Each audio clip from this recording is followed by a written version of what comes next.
Okay, gonna try and make a video. Let's see. It's what I call modality of consideration. I'm gonna try and stick to the basics here. Try my best not to go on massive tangents and over explanations. Over explaining things. I kind of have a tendency of over explaining and going on like multiple tangents to try and build a greater concept. But anyway, modality of consideration. There are two primary modes of consideration, case A and case B.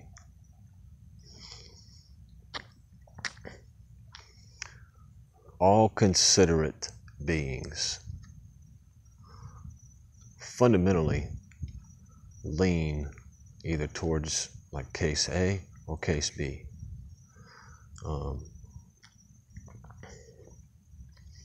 You, yourself, you, my audience watching this video, the way your mind considers, you're either a case A type or a case B type, or you can at least be broken down to that type of label on a fundamental level.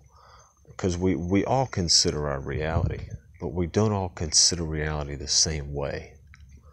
And so I divide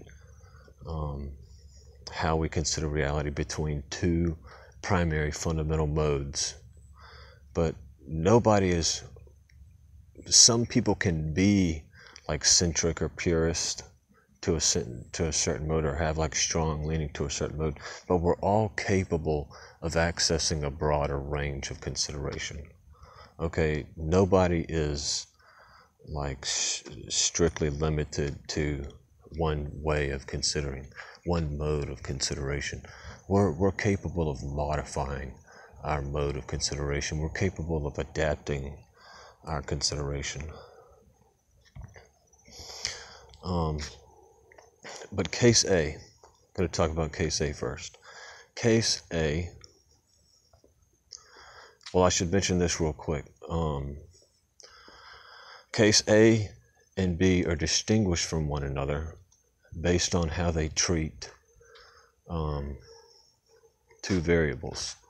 That is person and sensation. How a person treats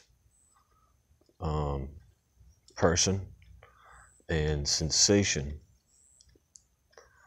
kind of indicates their mode of consideration. So case A, the indicators of case A mode of consideration are that this type of mode of consideration depersonifies.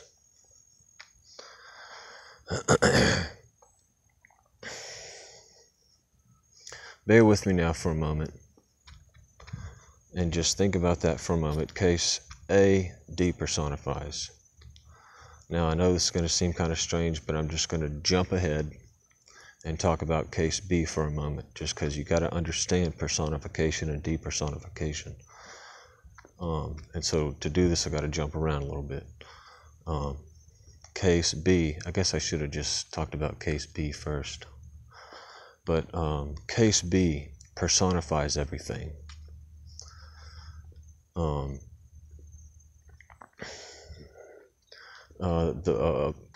prime example of this is how right-hand pathers treat beings like spirits, angels, demons, or gods.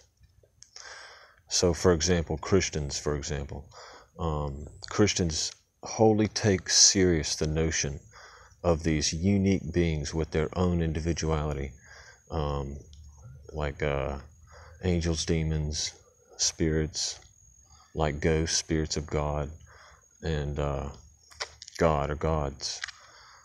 These beings are real.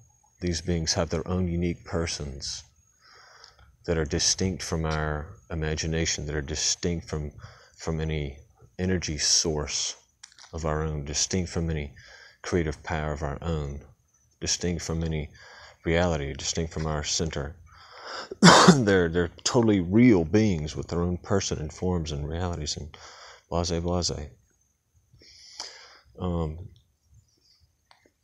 When case B considers reality, case B personifies itself, personifies external things.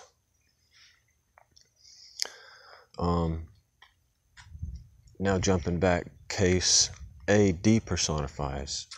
Case A does not take serious the notion of spirits, gods, angels, or demons. Case A, modality of consideration, treats these types of phenomenal entities as mere fantastic figures. These are reflective characterizations of our own self, energies within ourself, aspectual forms which visually appear to us in our imagination. And our imagination is a wildly powerful organ that has untold power. Has untold power over reality and the individual itself. Tapping into our imagination can lead us into a great discovery, and imagination can also consume the individual into fantasies and wild notions. And this kind of taps into the second variable, the second thing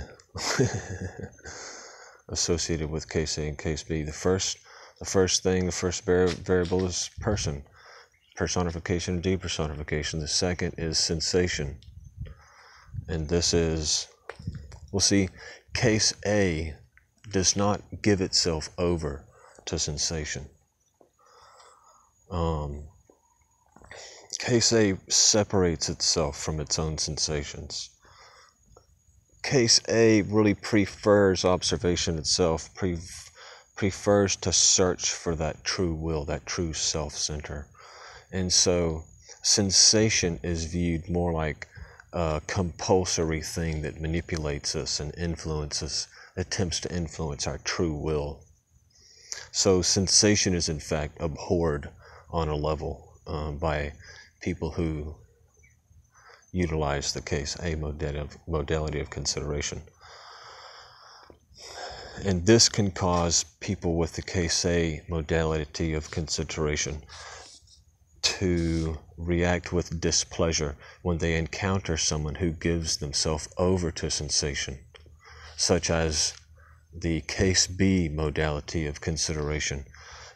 People who utilize the case B modality of consideration give themselves over to sensation. They allow sensation to flow through them. They make assertions based on their sensations, based on their thoughts and their feelings. They say, because I feel this, I am this. Because I think this and I reason this, I perceive this as true, I am this. Case A separates itself from that. Does not self-personify, doesn't personify itself. Whereas, like I said, case B personifies everything, completely gives itself over to the compelling rushes of sensation. And this is evident too, like with right-hand pathers and Christians and whatnot. You know, Christians, they pray, they worship, and if you read the Bible talks a lot about achieving a state of brokenness. That's really intense. If you actually look into that and like study that and understand what it's talking about, God uses broken people, like what that's talking about, that's some seriously intense stuff right there. Like wholly given over to these sensational experiences, you know what I mean? Encountering God, encountering the Holy Spirit moving through you with, all different types of energies and, the fruit of the Holy Spirit and divine knowledge and understanding. Case B totally gives in to these sensational notions.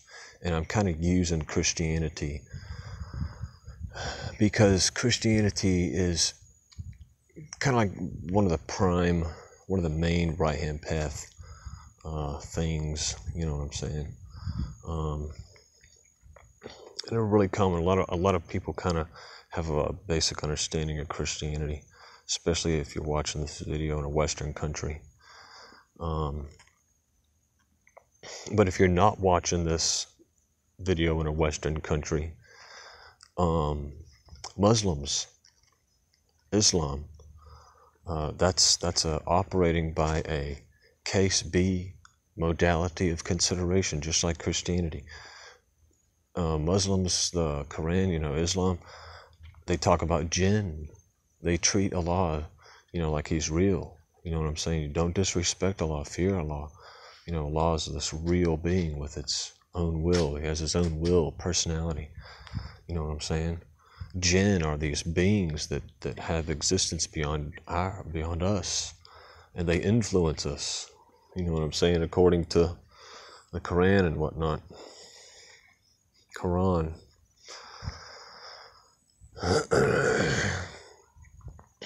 A prime example of case A modality of consideration would be atheism. But there's really not a lot of, like deconstructionism, stuff like that, where you break down, you break away, you dissociate. That's going to be more your kind of like case A. There's a lot of case A can oftentimes be anti-spiritual, abhorrent to spirituality itself. So you find a lot of people who utilize the case A modality of consideration often become atheists and dislike Christianity, dislike religions, dislike spirituality for those very notions, because of the fantastic personifications and the giving over to sensation, giving over to sensational realities, like spiritual realities, like I was saying before, like Holy Spirit, divine revelation, spiritual knowledge, spiritual fruit. And so you see, based on the difference between these two primary fundamental modes of consideration, we've really adapted, humanity has adapted a wide array of thought and conclusion. But like I mentioned in another one of my other videos, I've probably mentioned this a few times, what I like to personally do is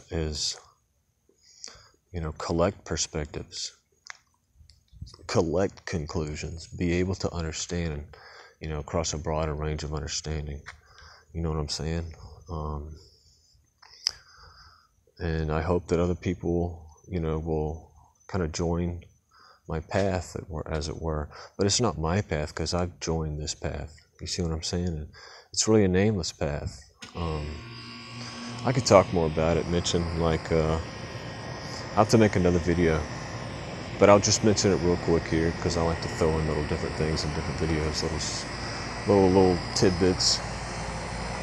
But the forerunner, what is the forerunner? The forerunner of thought, the streams of thought.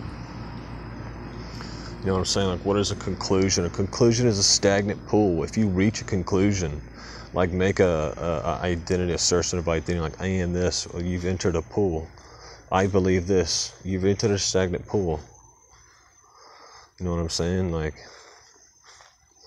An active mind flows in the living stream of thought, and the most active mind seeks to flow at the very forefront with the living stream itself, not before the stream, not ahead of the stream, but at the forefront with the stream. And this is called the forerunner, the invoker of the most current thought, the creator of thought itself. The thinker who the thinker who experiences the thought before all of the thinkers.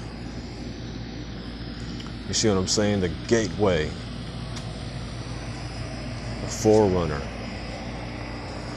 And that's why I'm sharing this video about modality of consideration, because I hope other people join this path, and philosophy reawakens on the earth again. Maybe you can save the world.